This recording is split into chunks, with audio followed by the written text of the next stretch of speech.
Hi, everyone. I would like to begin by respectfully acknowledging that I am joining today's session from Toronto, which is the traditional and ancestral land of many nations, including the Mississaugas of the Credit, the Anishinaabe, the Chippewa, the Haudenosaunee, and the Wendat peoples, and is now home to many diverse First Nations, Inuit, and Métis peoples. We are grateful for the generations of people who have been custodians of this land for thousands of years. We recognize and deeply appreciate the historic connection of all Indigenous peoples to these lands. We acknowledge the unique and sacred relationship that Indigenous peoples have with the land, water, and all living creatures, and their role in protecting the earth since the beginning. We also recognize the contributions that Métis, Inuit, and other Indigenous peoples have made, both in shaping and strengthening this community in particular, and this province and country as a whole. In recognition of the contributions and historic importance of Indigenous peoples, we must also be clearly and overtly connected to our collective commitment to make the promise and the challenge of reconciliation real in our communities. In the spirit of collaboration and reconciliation, the CLC is committed to confronting historical and ongoing colonialism and violence against Indigenous communities, and joining in solidarity and struggle against the systems of oppression that have dispossessed Indigenous people of their lands and denied their rights to self-determination. So welcome everyone to our session today on how unions advance disability rights at work and build fairer, more inclusive workplaces. My name is Lily Chang, and I am the Secretary-Treasurer of the Canadian Labour Congress, which represents over 3 million workers. I will be moderating today's session, which is co-presented by the Canadian Labour Congress and the United Food and Commercial Workers Canada. Our objective for today's session will be to share perspectives on innovative union approaches to including people with disabilities in the workplace. We will review specific examples of workplace advocacy led by unions at the local, provincial, and national levels, and share additional information about how unions work to promote important policy advancements that address the challenges faced by workers with disabilities and make a positive impact in the development of workplace accessibility standards from coast to coast.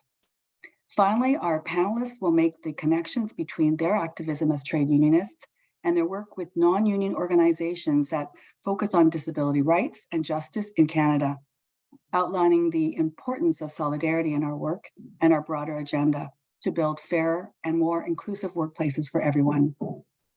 Before we get started, I'd like to give a brief overview about the history of trade union activism at work and highlight a few current examples that illustrate how unions advocate to make important gains at the bargaining table.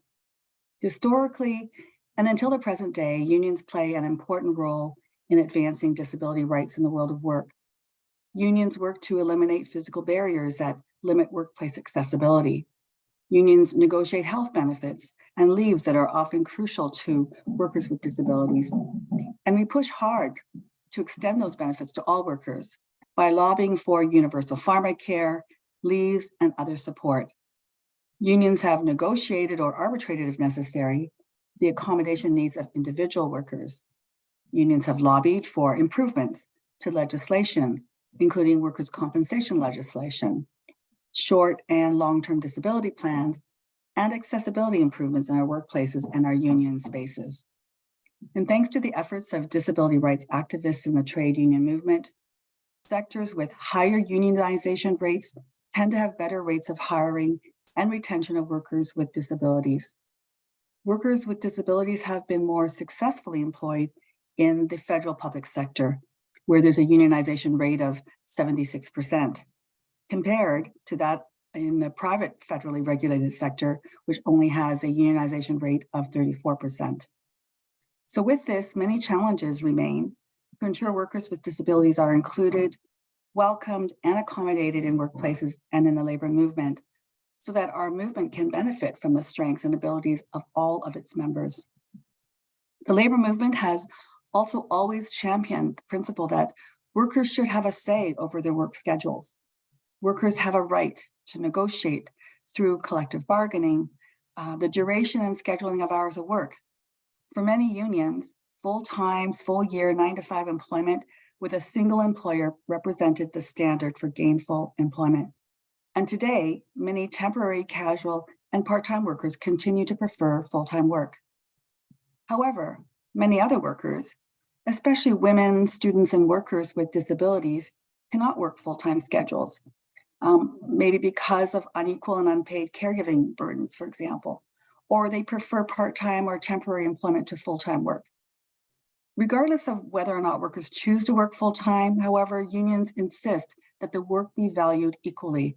Employers must not be permitted to pay workers less simply because they work on a casual or part-time basis instead of full-time. Achieving flexibility on workers' terms with no discrimination based on job permanency or the number of hours worked is therefore vital to achieving equitable inclusion of workers with different needs.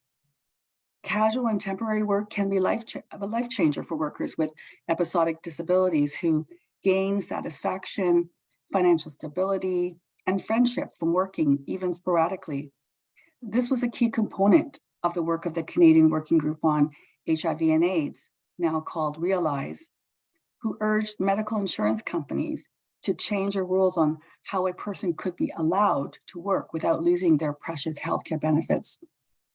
Another concrete way unions have been able to defend episodic disability rights at work is by supporting our members at work to understand the duty to accommodate and to have advocates through their stewards and union reps to ensure that their rights are respected in the workplace.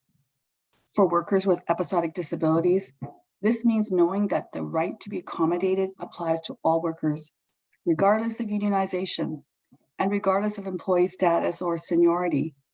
It is owed to part-time, temporary, and probationary employees, in addition to regular full-time workers. And this is particularly important to emphasize that as we hear reports from more and more workers experiencing the long-haul impact of COVID-19 pandemic are identifying as workers with episodic disabilities. On this issue, we know that the COVID-19 has disproportionately affected Canadians with disabilities and highlighted long-standing challenges, and that this current health crisis has also intensified the discrimination and stigma workers with disabilities were already facing. Hard-won workplace accommodations like those I shared earlier are at risk when the office becomes virtual and workers with disabilities are at a greater risk of being laid off or having their jobs furloughed. It's critical that we shine a light on the challenges faced by persons with episodic disabilities during this pandemic, especially those whose experiences are amplified by multiple marginalized identities, including being a woman, Indigenous, racialized, and 2S LGBTQI, etc. We need to disaster-proof our country so that no one is left behind when a crisis hits. This must include workers with disabilities. And with that, let's introduce today's panel for a deeper dive into their work as disability rights advocates across different sectors and organizing for accessibility on the local, provincial, and national scale. So in our introductory round, I will briefly introduce each panelist and ask them to reflect briefly on the following question. What has inspired you to be an advocate for disability rights work? Why do you think this work is important, and why is it relevant to the folks who are joining us for today's session? So let's turn to Carlos first. Carlos Sosa is from Winnipeg, Manitoba. He is a graduate of the University of Winnipeg and is a direct support professional supporting people with intellectual disabilities that live independently in the community. As a member of the United Food and Commercial Workers, he serves as a worker member on his workplace's Health and Safety Committee and recently served as a member of the Negotiations Committee. During his time as a member of UFCW Local 832, Carlos also played an instrumental role in the development of a union-based employment program for people with disabilities. He represents the UFCW workers on the Canadian Labour Congress's Disability Working Group and is a director at large on the Board of Inclusion Canada. Carlos, how might you respond to my question? And thank you. And there's a lot that I can say, but as I say, and today I speak to you as I respond. I acknowledge where I'm at. I speak to you from Ontario, Ottawa, Ontario, the lands, the unceded lands of the Anishinaabe and the Algonquin peoples. However, I do reside in Winnipeg, Manitoba, again on Treaty 1 territory on the the lands of the Anishinaabe, Cree, Oji-Cree, Dakota, Dene people, and the homeland of the Métis Nation. So as I reflect on this central question, for me, as a person with a disability, I've overcome many barriers. I myself have a university degree, obtained post-secondary education, obviously having to deal with that. The role of unions, I think that we have a critical role in that. And obviously as a support worker, many people that I support often face many systemic attitudes. So we have a lot more work to do when it comes to dealing with this stuff. The labor movement has always supported the employment of people with disabilities, and often my union has been innovative in its approach, especially making gains at the bargaining table by proposing bargaining language that has facilitated the hiring of people with disabilities. And this initially happened at Loblaws, but has spread to numerous employers in the retail sector. And so obviously this is just one example of many that I can reflect on. And we also, they say this, that we do this because we also understand that many people with disabilities face many barriers when it comes to finding employment. And even who I support, many people also need supports just to participate fully in society. So our union's approach also thinks about them, and also supports people who want to work and who can work. And many of the people who I support have a desire to work.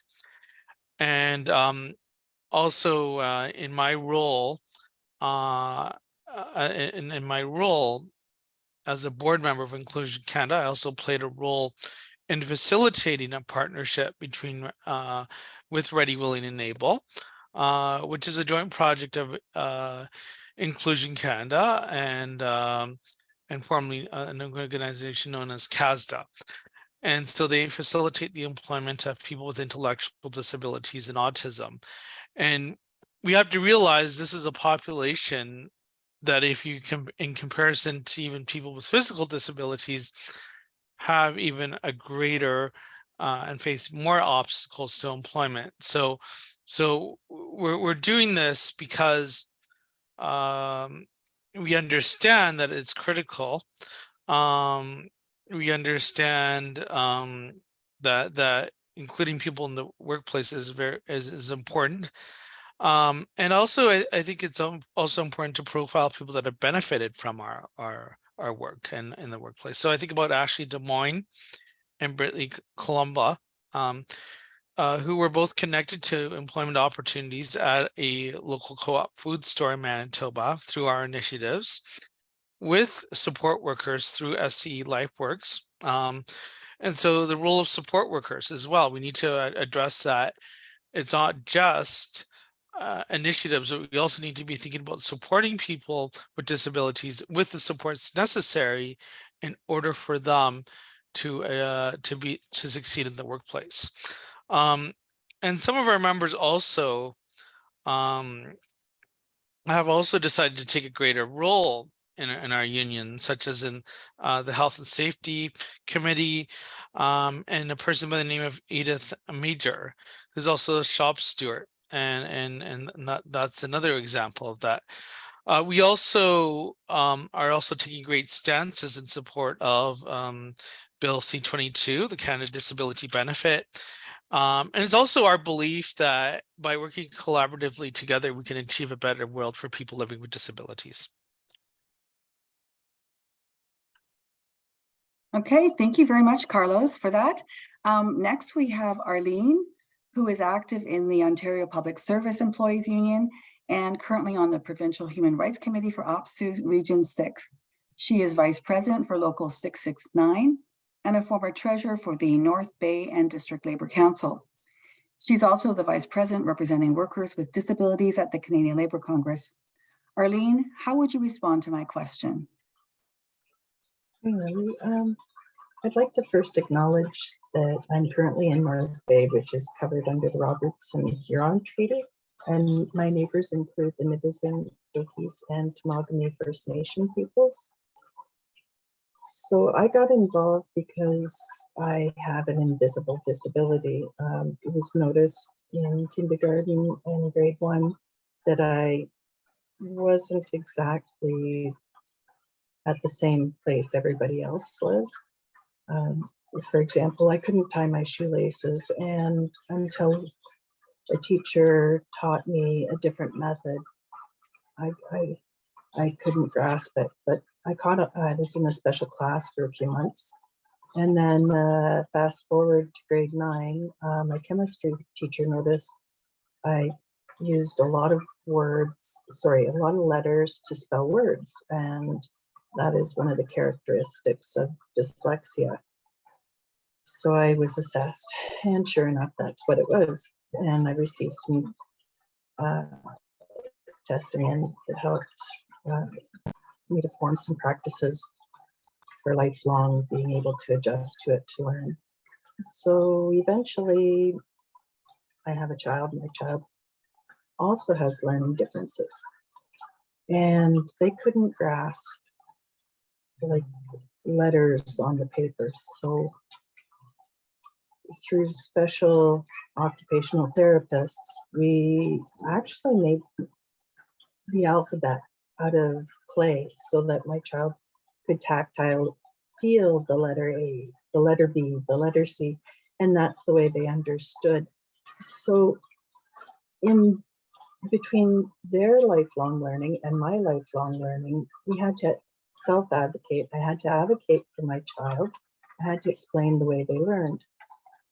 So in university, when I approached one of my professors and I said, this is the way I learn, this is, this is how I could use a little bit of help. My university professor, and we're talking 3rd year level professor, turned to me and said, so what you're telling me is that you're stupid. And it's like, so there's a lot of learning that still needed to go on between now and then, and even now there's still more to go.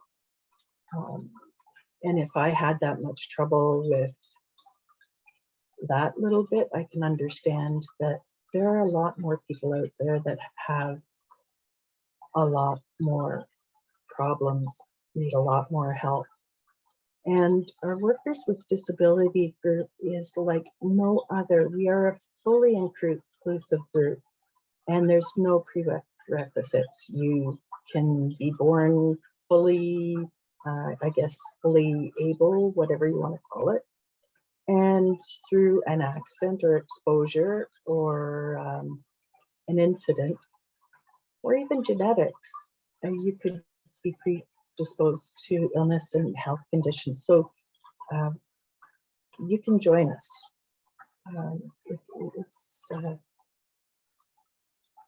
And with that, I in turn wanted to really help others. I am a steward with my own local. I facilitate many lunch and learn sessions, and I believe activism is a way to keep all members of our society productive and doing what they can. There's such a, everybody's right to participate. So, Thank you so much, Arlene, for sharing your story. Finally, let's hear from Emmanuelle Lopez Bastos, who works as the Human Rights, Equity and Diversity Coordinator for UFCW Canada and has over 20 years of experience in the labor movement, leading national equity-focused strategic programming. Emmanuelle, how might you respond to my question? Thank you, Lily. Thank you for this opportunity. My pronouns are she and her. I join you from Mississaugas of the Credit First Nation stewarded territory. I have curly hair, olive skin, black top. It's a pleasure to be on this panel with dedicated activists. I identify as a disability justice activist, and I come to this work first as a young adult when I was doing outreach with migrant farm workers in Ontario and supporting them through workplace injuries and disability claims. And then in the years that followed, working in a local union capacity, appealing benefit claims for union member alongside union members in the space of WSIB, employment insurance, Canada pension plan. And since then, I've had about 13 years of doing this work nationally and really taking a look at the systemic inequities that challenge access to disability inclusion in the workplace, and working with union members and union leadership and community organizations to chart the path on how labor and community can address disability justice priorities. And my main role here today really is to talk about a recently released member-focused UFCW questionnaire on disability rights, where we asked our membership regarding economic justice and the relationship of that to disability justice. So providing a few insights on what are UFCW members, frontline workers, essential workers across the country thinking when it comes to workplace barriers, accessibility, and accommodation. Because the reality is that if I were to ask the folks on this call today, what's the first thing you think of in your mind when you think union?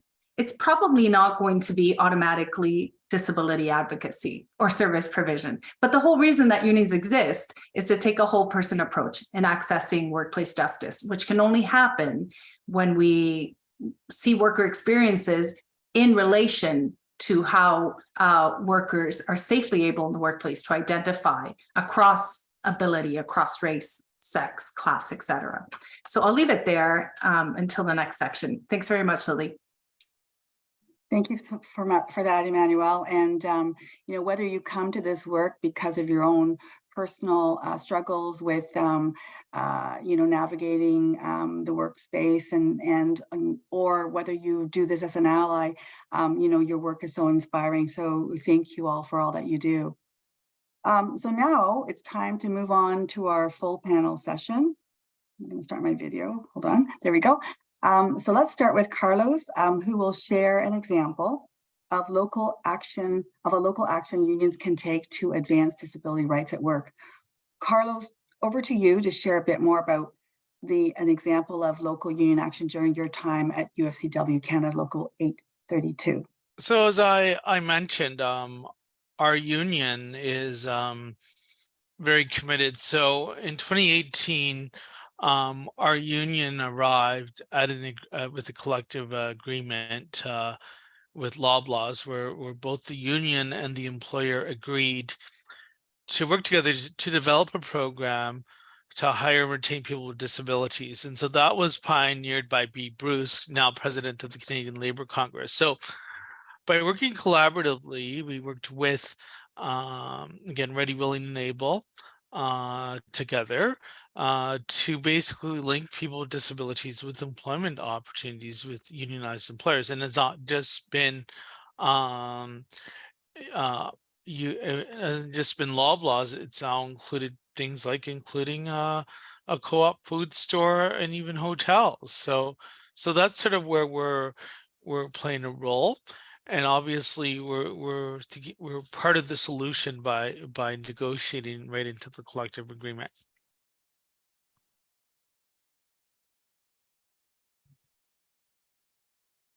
Thank you, Carlos. Next, Emmanuelle, will you be able to share with us an example of national action at UFCW Canada? For sure. Thanks so much. The UFCW Canada Disability Justice Priorities Questionnaire was developed earlier this year in the spring to gain insight into union member experiences in accessing disability rights and inclusion at work. And it was developed by UFCW justice advocates, both persons with disabilities and allies, including supportive community advocates, where for a 3-month period between April and June of this year, we made it available to union members through social media and digital platforms and across the country. And the survey responses were limited to, you had to identify as a UFCW member, and you also had to identify as a person with a disability or an injured worker, a caregiver of someone with a disability, or a union member and disability justice ally. Of the 165 respondents who provided their consent and completed the questionnaire, what we found out were 5 findings. The first finding being that the experience of disability in the workplace really is a reality in many service sector jobs. And our finding being that most questionnaire participants identified as a worker with disability, health impairment, health condition, and physical disabilities and mental health issues were commonly experienced in the workplace. This finding, of course, is in line with Statistics Canada, which shows that disabilities related to pain, flexibility, mobility, mental health are most common types of disability. And furthermore, thankfully, for the work that's been done by academia as well, we know that MSDs, musculoskeletal disorders, which cost the economy like $22 billion a year, are mainly attributed to workplace hazards. So there was a correlation there. The second finding shows that union representation matters. Union protections are valuable in assisting union members with health and safety provisions, collective bargaining rights, and eliminating workplace barriers. In fact, in the union represented workplaces, about 90% of the survey respondents who identified as persons with disabilities, health condition, or impairment disclosed their disability in the workplace, and 2/3 of which received their union's assistance in navigating the barriers and relating to this. Now, the findings support research coming out of the US in 2019, I believe, which shows that unionization and disability status increase the worker's likelihood of requesting accommodations on the job. A third finding was that UFCW Canada workers with disabilities experienced compounded inequities during the COVID-19 pandemic, something that you've spoken comprehensively about, Lily, at the beginning of this webinar, as well as Carlos and others. But in the workplace, what this amounted to was increased missed work shifts, decrease in scheduled hours, and a decrease in earned income as a result of work-related injury. And it was also clear that for at least 1/3 of the workers who experienced a disability and accessed some form of disability benefit, this benefit, whether it was EI, sickness benefit, or other, did not cover their full medically necessary time off work. And that's a critical finding in this questionnaire because it points to the fact that even when employers hire with the intent to support equity, to support diversity and inclusion measures, existing inequities become further pronounced in the workplace when a health crisis arises, and for whom, something we already know, being the case, especially for workers with disability, through that experience of economic loss and work instability.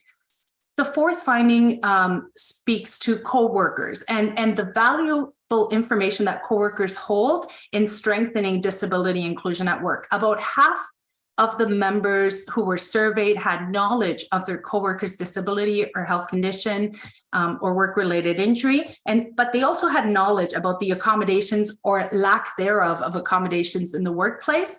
And when they did have this knowledge, they were more likely to know where the workplace barriers existed, to be able to identify these and talk about these with their employer. So they were better able to advocate. Lastly, finding number 5 is that improving disability inclusion obviously needs a multi-dimensional, multi-factor approach. When workers were asked about the acceptance level in the workplace, 50% of workers said that their workplace is somewhat accepting of persons with disabilities. Keep in mind that we're representing frontline workers and essential service workers for the most part. But this figure dropped to just about 1/4, like 27% for workers who said that the workplace was very accepting of persons with disabilities. We got ourselves some work to do in the union. We can't sugarcoat it. Workers are experiencing pain on the job. And 7% of the workers said that their workplace is not very accepting of persons with disabilities. And I have a couple of quotes from the questionnaire that workers provided. And here's an opportunity for us to think forward on the value of training. This individual says, because you can't see diabetes, I'm actually too sugar high, then I seem intoxicated and I fall asleep when I'm on a sugar low. Because when I'm anxious and confused, most people are not trained to understand the disease. And then another member who talked about being a caregiver of someone with a disability said, as a caregiver, of someone with a disability, I have seen firsthand how extremely behind most workplaces are in providing accommodations for those with disabilities. And it's been my experience that because my family member's disability is invisible, its existence is completely disregarded. Basic accommodations in training and tailoring to job duties to meet the skill set that neurodivergent individuals seem to offer and are incredibly simple fixes are entirely lacking in employment arenas that my relative has been engaged in. So both of these quotes point to that need for a multifaceted approach to combat stigma, to combat barriers. And I'll talk a little bit more about that in a little bit when it comes to collective bargaining, one of the most salient features that we hold as labor representatives. Thanks very much. Thank you so much, Emmanuelle. That questionnaire sounds like it was a really valuable tool. And certainly, that's the right way to go about doing things, finding out some information before we go about, so that it informs the kind of priorities and, how we want to go about and support people, our coworkers with disabilities. I found those comments that you mentioned as well particularly insightful. So thank you so much. Now let's turn to Arlene. Arlene, please share a bit more about the role of the union and the role of the trade union movement when it comes to legislative advocacy on disability rights at the national level. Please go ahead, Arlene.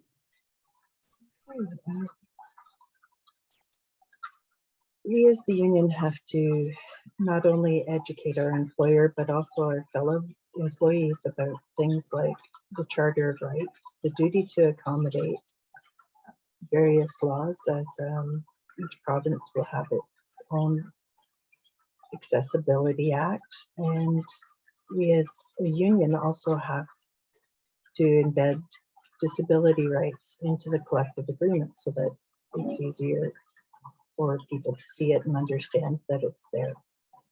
We need to also recognize that invisible disabilities are valid, are real, and just because you can't see it doesn't mean it's not there. We also need to work on reducing the stigma. We need to help the individual find the appropriate accommodations that work with them and maintain dignity.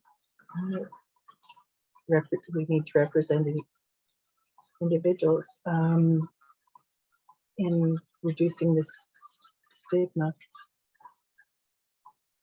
Our job is to make it easier for people to disclose and to be accommodated, to have the necessary supports there.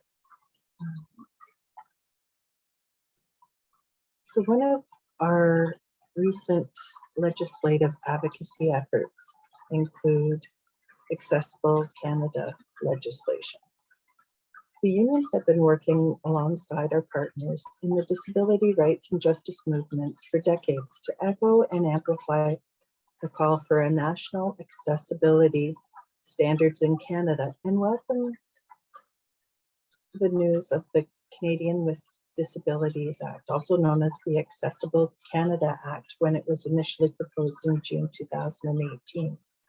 In consultation with workers with disabilities and our allies, we made a submission on the Act to share recommendations to improve the legislation before it was adopted.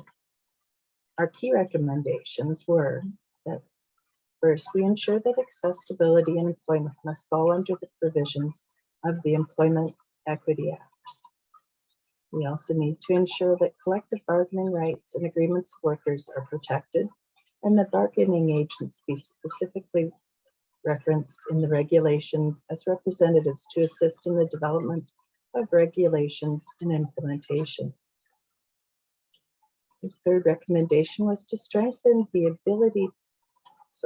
accessibility plan provisions to include specific measures to eliminate barriers, specific deadlines for implementing the plans, and regular audits or inspections by the Accessibility Commissioner. And last but not least, the integration of an intersectional framework in the legislation to meet the unique needs of diverse groups of people with disabilities, in particular women and girls with disabilities. The legislation received royal assent in 2019, which was the decision we also celebrated, and union representatives continued to work with the government in regulatory development stage to ensure the implementation of the act and make sure it reflects the needs of workers with disabilities. And this is a very recent one, is Bill C-22, the Canada Disabilities Benefit Act.